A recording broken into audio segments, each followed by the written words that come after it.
All right, we're back in Ron's shop. You ever start a job and you suddenly realize you're right smack middle into a shit show of your own creation? All right, I got the bearing off this hub. What a bitch. Ended up having to cut the inner race of the bearing, not all the way through, but just far enough where it had enough give so I could pull it off with a puller. And I had to use this puller right here to do it so the jaws would fit in. But look at all the tools it took. I mean, what a crap show it turned out to be to get this off. It made me wonder, man, maybe I should have just got the torch out with. I'm pretty good with a cutting torch, and just cut that whole bearing off right from the start.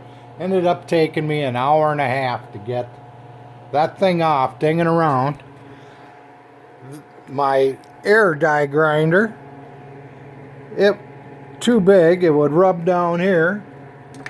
Had to pull out my Dremel tool, my heavy duty Dremel tool, and that did the trick.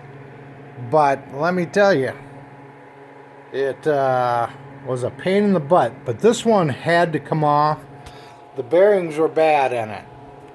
There was no way around it. These bearings, the outside of this one, I pulled it off. It was out around, and the bearings were floating around in it. It just was no good. And the inner bearing is still in pretty good shape. But yeah, it was quite the little job, but I got it out without hurting any of my facing where the bearing goes on, the seat. All I'll do is go around it with a little emery cloth, and it should be fine. But yeah, it was kind of a goofball job. Alrighty, that's all for now. That's how far I am.